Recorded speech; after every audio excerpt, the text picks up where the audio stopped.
States of matter का अंतिम पड़ाव है गैसियस स्टेट।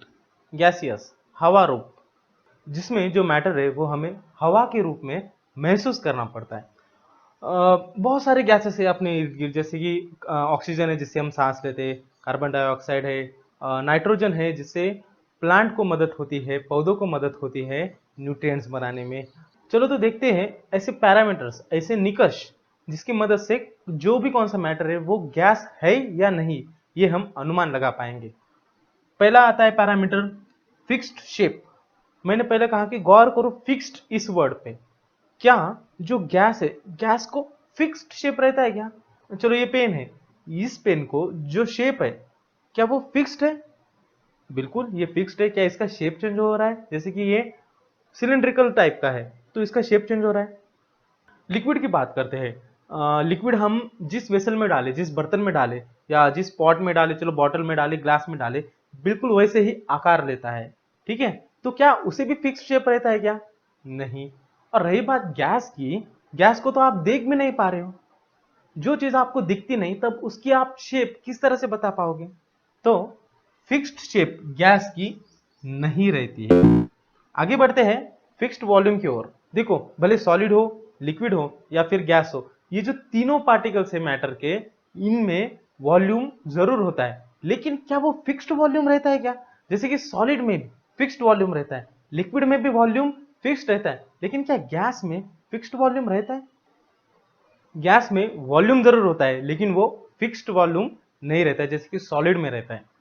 तो यहाँ पे फिक्स्ड वॉल्यूम भी नहीं रहता है, जबकि वॉल्यूम रहता है। मैं बात यहाँ पे फिक्स्ड की कर रहा हूं। चलते हैं कॉम्प्रेसिबिलिटी की ओर। कॉम्प्रेसिबिलिटी क्या है?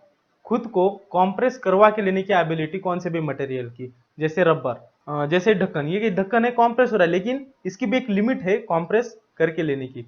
अभी कॉम्प्रेसिबिलिटी ये जो प्रॉपर्टी है, ये आपको समझने के लिए हम एक सिरिंज का एग्जांपल लेते हैं। सिरिंज यानी इंजेक्शन। उस इंजेक्शन में हम क्या करते हैं, ऊपर वाली जो सुई रहती है वो निकाल के फेंक देंगे, और जो ऊपर वाला जो गैप रहता है सुई की जगह का, वो हम मान लो अपने हाथ से या फिर आप रबर से भी उसे पैक कर सकते हो। अभी सिरिंज का जो हैंडल है दूसरी ओर, वो हैंडल हम निकाल देते हैं और वहां से हम तीन चीजें डालते हैं, तीन एक्सपेरिमेंट करते हैं और तीन चीजें डालते हैं। पहली केस में हम डालते हैं सॉलिड, चलो सॉलिड मान लो रेत ले लो, रेत डालते हैं। दूसरी इसमें हम लिक्विड डालते, लिक्विड यानी वाटर डालते, पानी डालते।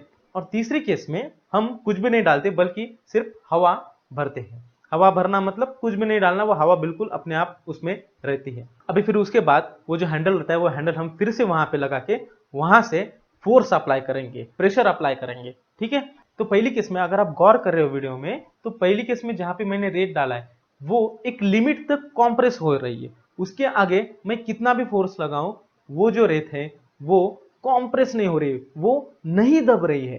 ठीक है, दूसरी केस में आप देख रहे हो जहां पे लिक्विड है, वो जो लिक्विड है वो भी कॉम्प्रेस हो रहा है, लेकिन वो ज्यादा कॉम्प्रेस हो रहा है सॉलिड से, है ना। मैंने वहां पे इंजेक्शन पे जो बार दिखा है, मतलब जो इंडिकेशन मार्क दिखा है 1 2 3 4, देखो वहां से आप अनुमान लगा पा रहे हो कि लिक्विड की कॉम्प्रेसिबिलिटी सॉलिड से ज्यादा है। ठीक है, अभी लेते हैं गैस का एग्जांपल। गैस भरना यानी कुछ नहीं भरना, आप सीधा डायरेक्ट हैंडल ऊपर से लगवा सकते हो। ठीक है, अभी एक साइड तो बंद है पूरा, है ना, और दूसरी साइड से आप हैंडल से प्रेस कर रहे हो, तो फिर भी आपको अंदर तो कुछ मटेरियल नहीं दिख रहा है ना, बिल्कुल हवा है, लेकिन वहां भी जो हैंडल है वो पूरी तरह से नहीं दब रहा है। आपको वहां पे गैप दिख रहा है, लेकिन मैं कितना भी जोर लगाऊं वो जो हैंडल है वो एक लिमिट तक के अंदर जा रहा है, उसके आगे वो नहीं जा रहा है। इसका मतलब गैस में भी कॉम्प्रेस होने की एबिलिटी रहती है। तो वो एबिलिटी क्या सॉलिड से कम होती है ज्यादा, या लिक्विड से कम होती है ज्यादा? तो देखो मैंने इंडिकेशन मार्क्स दिए वो इंजेक्शन पे, वहां पे आप देख सकते हो कंपेयर करके इजीली कि गैस की कॉम्प्रेस करवा के लेने की जो एबिलिटी है, कॉम्प्रेसिबिलिटी है, वो सॉलिड लिक्विड दोनों से कई गुना ज्यादा है। तो इसका मतलब ये जो गैसियस स्टेट है उसमें कॉम्प्रेसिबिलिटी सॉलिड और लिक्विड से कई गुना ज्यादा है। इसका मतलब हाई कॉम्प्रेसिबिलिटी। कौन सी है? High compressibility. अभी बात करते हैं नेक्स्ट प्रॉपर्टी रिजिडिटी की। रिजिडिटी यानी क्या है? रिजिडिटी यानी काठिन्यता, कठिनता। तो सॉलिड जैसे रिजिड होता है वैसे क्या लिक्विड होता है क्या? नहीं। क्या गैस होता है क्या? गैस तो आपको दिखता भी नहीं, तो वो रिजिड कैसे हो सकता है? तो इसका मतलब जो रिजिडिटी प्रॉपर्टी है वो सॉलिड में रहती है, ना कि लिक्विड और ना कि गैस में। ठीक है, आइए बात करते हैं आप फ्लूइड की। फ्लूइड यानी फ्लो, फ्लो से फ्लूइड वर्ड आया, मतलब क्या है? फ्लो यानी बहना। तो ये जो बहने की प्रॉपर्टी है वो पानी में मतलब लिक्विड में ज्यादा रहती है। बाकी गैस में, गैस क्या बह सकता है? आपको कहीं दिख रहा है गैस ऐसे जैसे पानी जैसा बह रहा है? नहीं। ठीक है, तो फ्लूइड होने की प्रॉपर्टी गैस में नहीं रहती है। उसके बाद चलते हैं काइनेटिक एनर्जी की ओर। लेकिन kinetic energy of gases state समझने के पहले हम डिफ्यूजन समझ लेते हैं। डिफ्यूजन आपको पता है, डिफ्यूजन यानी क्या है? ऐसी प्रॉपर्टी जहां पे दो मैटर आपस में मिलते हैं, भले वो अलग अलग स्टेट में हो, जैसे कि सॉलिड गैस हो, लिक्विड लिक्विड हो, जैसे लिक्विड गैस हो, है ना? तो ऐसे अलग अलग या सेम स्टेट के भी जो मैटर है वो जब मिक्स होते हैं उस प्रॉपर्टी को हम डिफ्यूजन कहते हैं। तो गैसेस के बारे में हम डिफ्यूजन का रेट देखते हैं। क्या डिफ्यूजन का रेट गैस में ज्यादा है या कम है? चलो कंसिडर करो आप हॉल में बैठो और आपकी मम्मी किचन में बहुत लजीज खाना बना रही है। वो क्या बना रही है ये आप हॉल में बैठ के पता कर पाते हो। क्यों? ऐसा क्यों होता है? उसकी जो एरोमा रहती है, उसका जो सेंट रहता है या उसका जो सुगंध रहता है वो आपके नाक तक आता है। किस तरह से आ पाता है? मैंने कहा आपको, जैसे जैसे कौन सा भी मैटर हो आप उसका टेम्परेचर बढ़ाओगे तो उसमें जो पार्टिकल्स रहते उस पार्टिकल की काइनेटिक एनर्जी बढ़ते हैं और वो ट्राई करते हैं कि वहां से वो छूट के बाहर जाइए। तो एक लिमिट तक वो इतनी एनर्जी अब्सॉर्ब करते हैं, उस हीट से इतनी एनर्जी अब्सॉर्ब करते हैं कि उनमें एबिलिटी हो जाती कि वो छूट जाते। बिल्कुल वैसे ही मम्मी जो खाना बना रही है उस खाने में जो पार्टिकल्स रहते वो खाने के पार्टिकल्स इतनी हीट अब्सॉर्ब करते कि वो छूट जाते और वो हवा में मिक्स हो जाते।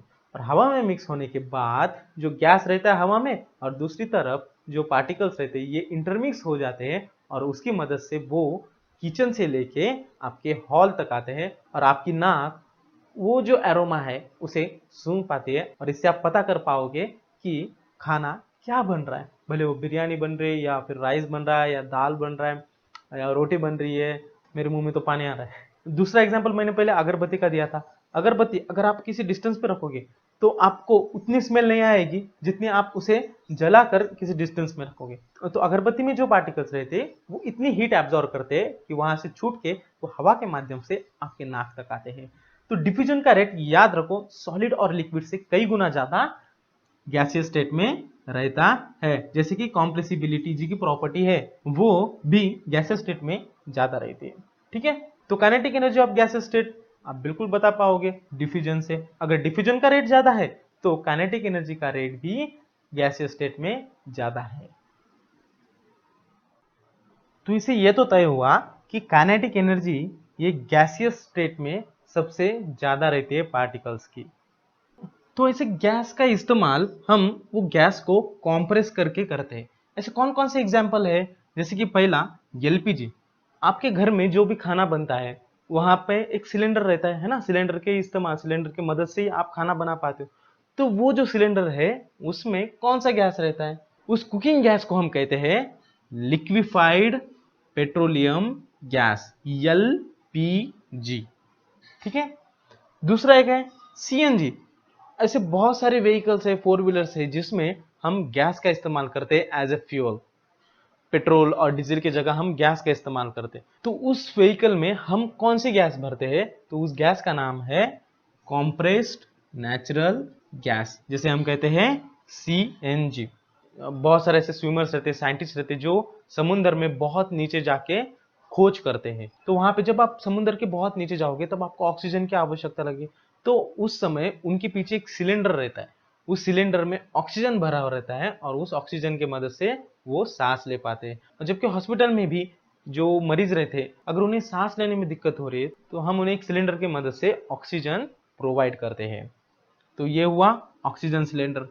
और एक जगह पे आपने ये जो गैस हम कंप्रेस करके उसका इस्तेमाल करते हैं इसका एग्जाम्पल देखा होगा बलून में, है ना? ये जो बलून भेजता है, ये जो गुब्बारे वाला भेजता है, तो उसके पास भी एक सिलेंडर रहता है। अभी आप कमेंट बॉक्स में मुझे बताओ कि उस गुब्बारे में उस सिलेंडर के मदद से वो कौन सी हवा भरता है जिसे वो कंप्रेस करके रखता है उसी सिलेंडर में? कौन सा? बलून वाला।